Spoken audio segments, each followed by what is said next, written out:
Sudah sejak abad ketiga sebelum Masehi, kitab suci bahasa Ibrani diterjemahkan ke dalam bahasa Yunani, berikutnya ke dalam bahasa Latin, dan dari bahasa Latin ke bahasa-bahasa lokal lainnya, termasuk juga ke dalam bahasa Indonesia.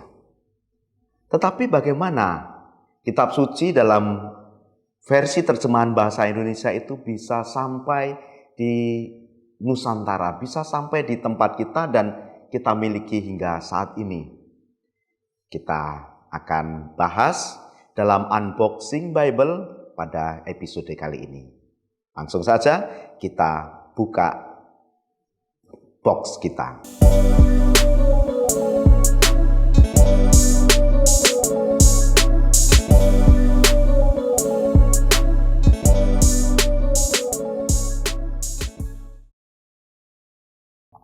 Halo saudara-saudari, apa kabar? Semoga sehat selalu. Pada kesempatan ini saya kembali dapat satu paket yang akan segera kita lihat seperti apa dan bagaimana ceritanya. Nanti kita akan bahas bersama. Jangan berlama-lama, mari kita buka paket yang satu ini.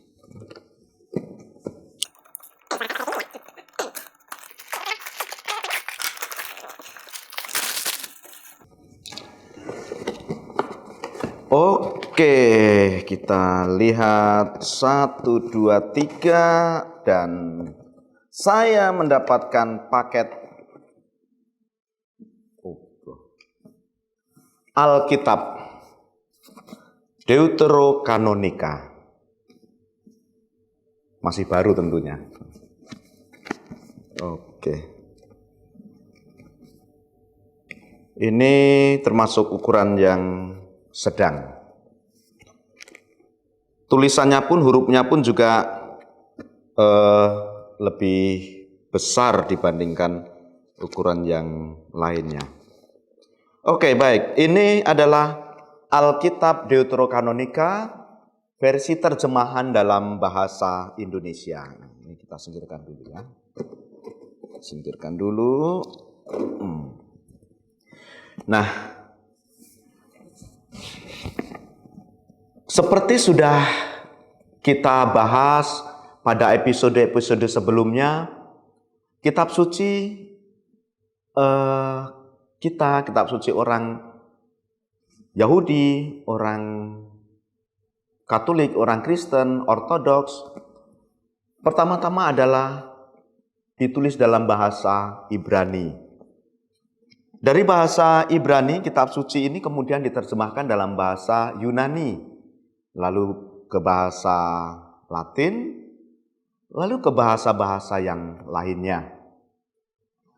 Kalau mengingat atau memperhatikan dalam sejarah penerjemahan kitab suci ke dalam bahasa Indonesia, sehingga menjadi Alkitab seperti kita miliki ini, ternyata di abad 19 di Nusantara ini sudah ada cukup banyak kitab suci dengan berbagai macam versi bahasa daerah.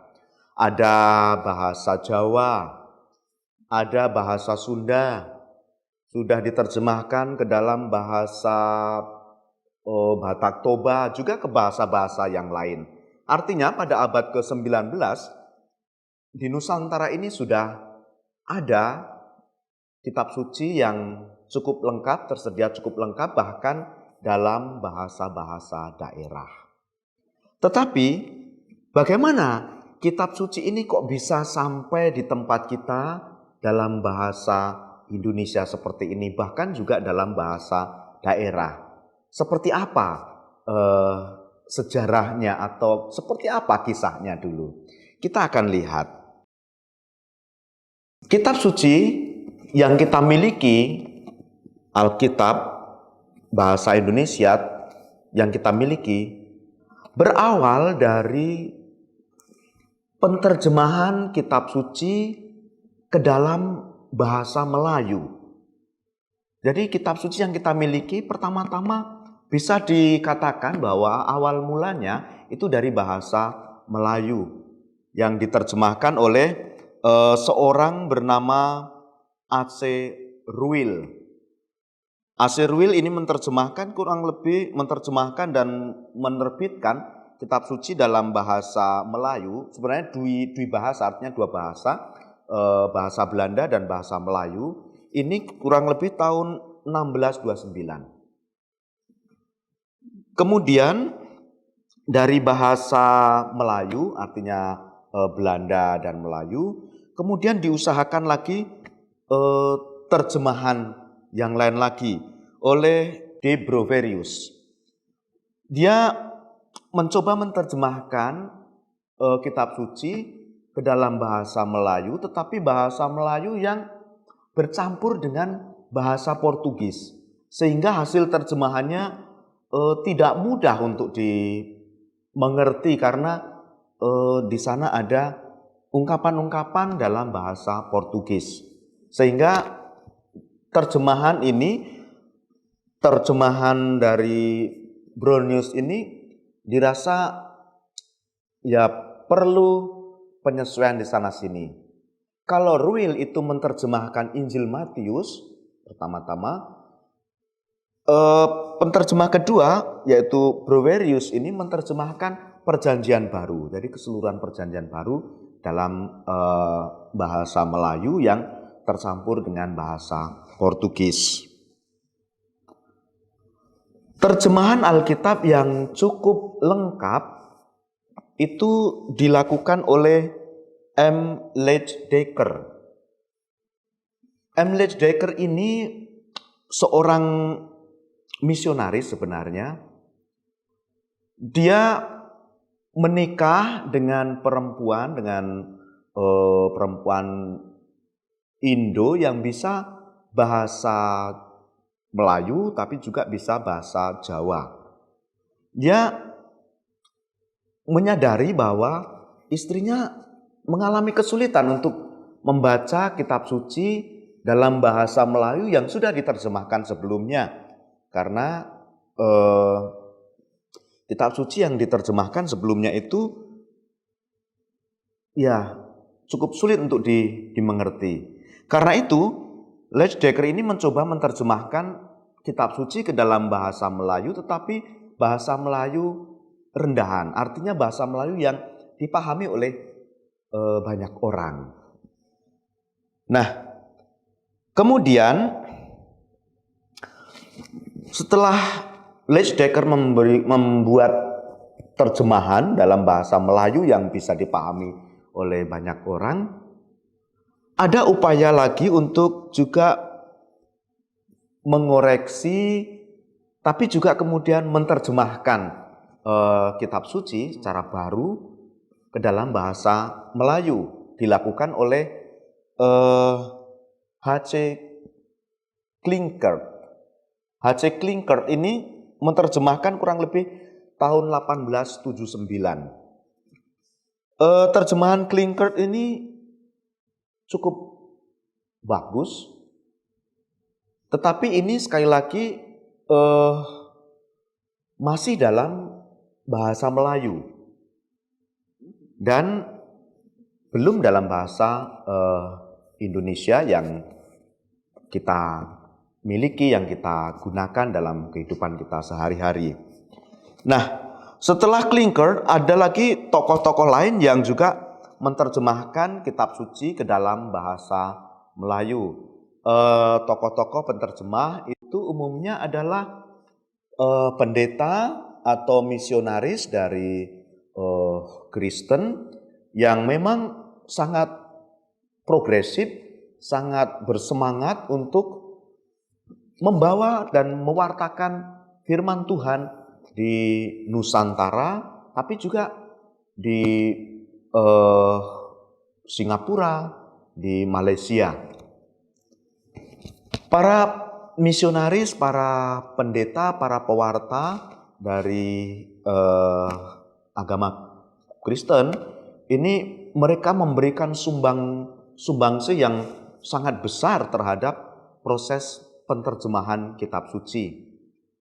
Ada yang menerjemahkan kitab suci karena permintaan lembaga Alkitab dari Belanda. Ada juga yang menerjemahkan kitab suci karena permintaan dari lembaga Alkitab Jerman misalnya, dan yang lain sebagainya.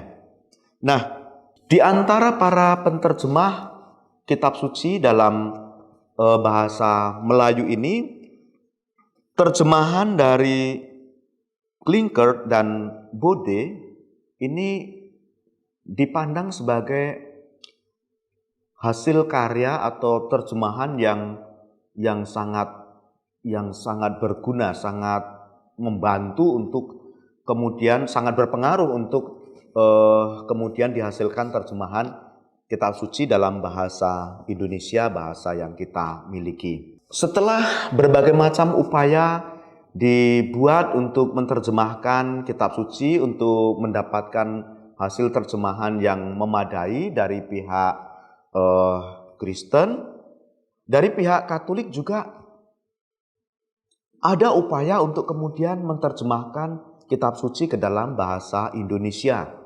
Karena selama ini kitab suci yang diwartakan, kitab suci yang dirayakan dalam liturgi-liturgi di gereja Katolik umumnya adalah kitab suci dalam bahasa Latin. Karena itu diupayakan suatu terjemahan kitab suci dalam bahasa Indonesia dan diterbitkan di Arnoldus Ende sebagai penerbit dari kitab suci Katolik, kitab suci bahasa Indonesia versi terjemahan dari Katolik. Tetapi pada tahun kurang lebih 1968 antara Kristen Protestan dengan Katolik memiliki kesepakatan untuk bekerja sama dalam upaya penerjemahan kitab suci dan penerbitan kitab suci. Dan sejak saat itulah di Indonesia terdapat satu lembaga resmi untuk penerbitan kitab suci yang kita kenal sebagai Lembaga Alkitab Indonesia. Sementara di Katolik sendiri, di internal Gereja Katolik sendiri, komisi atau lembaga yang bertanggung jawab di bidang kitab suci adalah Lembaga Biblika Indonesia. Lembaga Biblika Indonesia bekerja sama dengan Lembaga Alkitab Indonesia untuk penerjemahan dan penerbitan kitab suci. Sekitar tahun 1970-an, kitab suci dalam bahasa Indonesia sudah diterbitkan. Dan ini merupakan kitab suci versi baru, artinya terjemahan baru.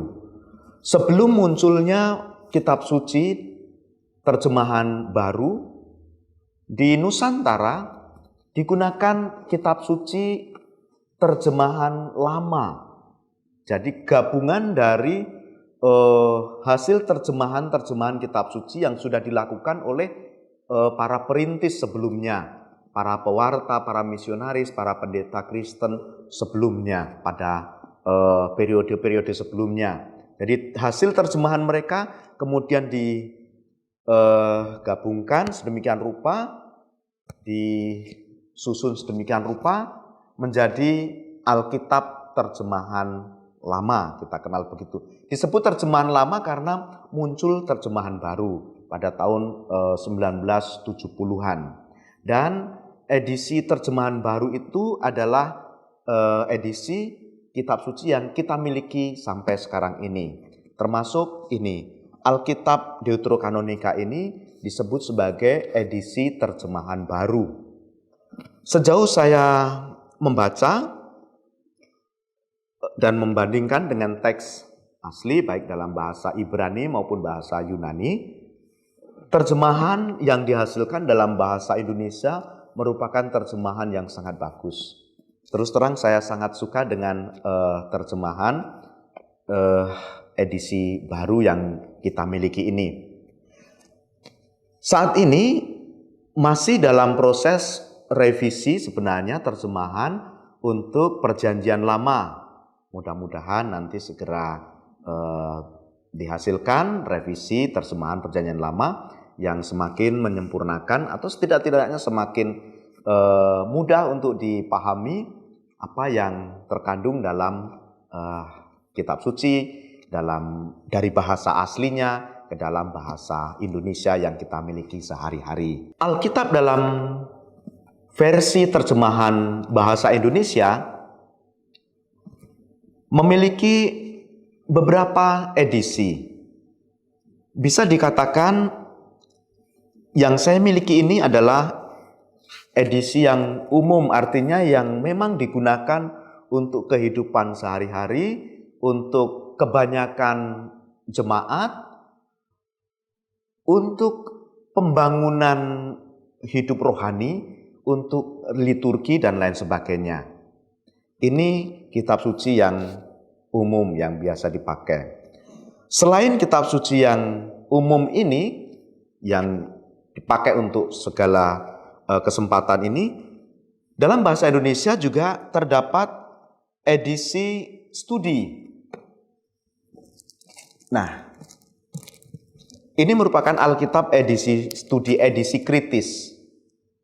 Disebut edisi studi, edisi kritis karena dalam Alkitab versi ini, edisi ini, di sana diberikan catatan kaki, tapi juga ada artikel-artikel, ada keterangan-keterangan yang menjelaskan hal-hal yang penting yang terdapat dalam masing-masing halaman, masing-masing bab perikop yang ada. Karena itu, bagi Anda yang berminat untuk mendalami kitab suci secara lebih lagi, Anda bisa mengusahakan kitab suci edisi studi ini. Ini sepertinya ini adalah edisi yang baru, edisi ini diterbitkan ini edisi kedua, cetakan tahun 2015. Nah, Anda bisa mendapatkan di sini. Ini lengkap Perjanjian Lama maupun Perjanjian Baru. Nah, selain edisi studi ini dalam format seperti ini, ada juga edisi studi yang berikutnya yang lebih tebal seperti ini, kitab suci. Yang edisi studi ini, kitab suci versi ini, edisi ini dikeluarkan, ini dulu dicetak, dipersembahkan oleh Dijen Bimas Katolik. Ini tahun 1999-2000. Jadi sudah lama, saya pikir ini tidak dicetak lagi. Saya tidak tahu, tidak dicetak lagi barangkali. Nah, ini diterbitkan oleh atas permintaan Bimas Katolik untuk umat Katolik. Jadi yang ini untuk gereja Katolik karena di dalamnya terdapat yang disebut Deuterokanonika. Nah, ini yang membedakan dengan edisi studi yang saya sebutkan tadi. Kalau yang di sini Perjanjian Lama, Perjanjian Baru. Artinya, edisi studi yang ini bisa digunakan baik oleh Protestan maupun oleh Katolik. Sementara yang ini, edisi studi yang satu yang ini ada Perjanjian Lama, Deuterokanonika, dan Perjanjian Baru. Artinya, ini adalah kitab suci yang biasa digunakan dalam gereja Katolik. Ini perbedaannya. Adapun catatan kaki atau keterangan-keterangan, karena setiap di awal kitab dalam edisi studi ini, baik ini maupun yang satu yang ini, masing-masing memiliki pengantar yang menjelaskan, memberikan informasi terkait masing-masing kitab. Nah, dalam edisi studi ini, keterangan-keterangannya, catatan-catatannya dikatakan diambil dari kitab suci edisi Jerusalem Bible. Memang diambil dari Jerusalem Bible versi bahasa Prancis. Ini yang saya miliki, ini Jerusalem Bible, juga edisi studi dalam bahasa Inggris. Jadi ini terjemahan dari bahasa Prancis. Tapi catatan kaki pengantar artikel-artikelnya juga ditemukan di sini. Nah, apa yang membedakan antara kitab suci yang digunakan oleh Katolik maupun oleh Protestan? Yang membedakan adalah adanya 7 kitab dalam Perjanjian Lama yang disebut Deuterokanonika. Tadi saya sudah menyinggungnya. Deuterokanonika ini bersumber pada Septuaginta, kitab suci berbahasa Yunani.